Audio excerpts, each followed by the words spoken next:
Psychologists use the term working memory to refer to the ability we have to hold and manipulate information in the mind over short periods of time. A good example of an activity that uses working memory is mental arithmetic. Imagine, for example, attempting to multiply together two numbers, such as 43 and 27, spoken to you by another person, without being able to use a pen and paper or a calculator. First of all, you would need to hold the two numbers in working memory. The next step would be to use learned multiplication rules to calculate the products of successive pairs of numbers, adding to working memory the new products as you proceed. Finally, you would need to add together the products held in working memory, resulting in the correct solution.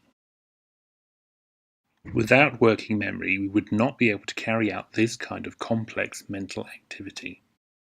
A minor distraction, such as an unrelated thought springing to mind or an interruption by somebody else, is likely to result in complete loss of the stored information, and so in a failed calculation attempt.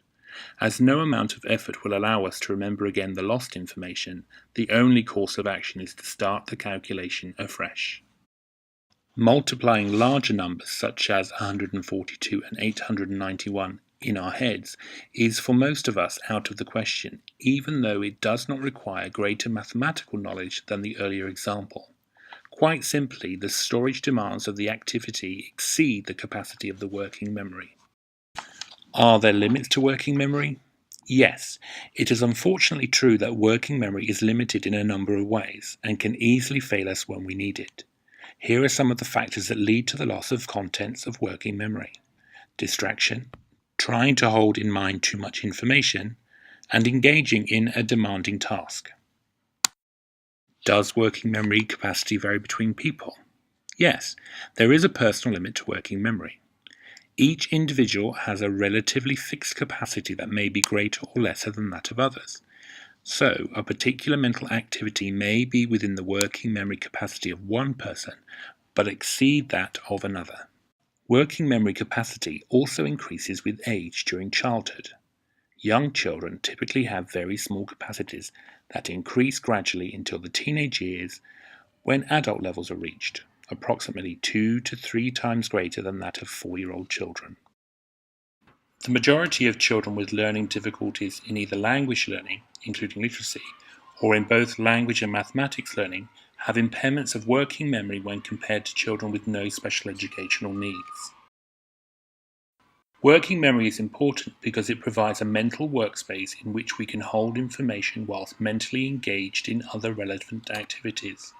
The capacity to do this is crucial to many learning activities in the classroom. Children often have to hold information in their minds whilst engaged in an effortful activity. The information to be remembered may, for example, be the sentence that they intend to write while trying to spell the individual words or compose the syntax. It could also be the list of instructions given by the teacher before they start carrying out individual steps in the task. Children with small working memory capacities will struggle in these activities simply because they are unable to hold in mind sufficient information to allow them to complete the task.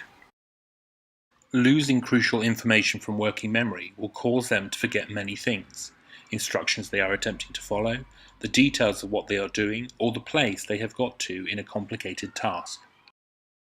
For this reason, we describe working memory as a bottleneck for learning. If children lack working memory capacity, then teachers will have to plan individual classroom activities very carefully in order to build up knowledge and skills across time to encourage effective learning. We are currently working on a program designed to identify and provide additional needs support in the classroom for children with working memory deficits. In this program, children are screened for working memory impairments. An additional support needs program is offered to children who are identified as having poor working memory skills. Part of the support program is to provide guidance for classroom and specialist teachers on ways of reducing excessive working memory loads in classroom activities, and on developing children's own strategies for coping with memory failures, such as making instructions as brief and as simple as possible, break instructions down into individual steps, repeat instructions frequently, and ask children to repeat an instruction back. We also use an online system called Memory Quest Flex, designed to train working memory and improve concentration. The software is user-friendly for learners, trainers, and parents. MemoryQuest Flex has been developed by a team consisting of psychologists, special needs teachers, and software developers. It includes 10 modules with 8 different exercises in each. The difficulty level of the exercises adjusts automatically following the student's performance, so that the demand on the student's working memory constantly increases.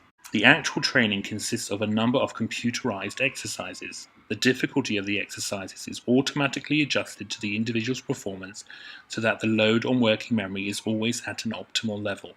The first time someone trains, we recommend an exercise program that includes 20 or 25 training sessions. Each training session takes between 15 and 40 minutes depending on the selected program, age, and individual factors such as reaction time and how many items the individual is able to remember. During each training week, 4 to 5 training sessions should be carried out, resulting in a total duration of 5 to 7 weeks. If your child has been identified to be part of a MemoryQuest group, you will be contacted by the class teacher or one of the additional support needs team. If you have any questions regarding this or other programs at NAIS, please contact any of the following.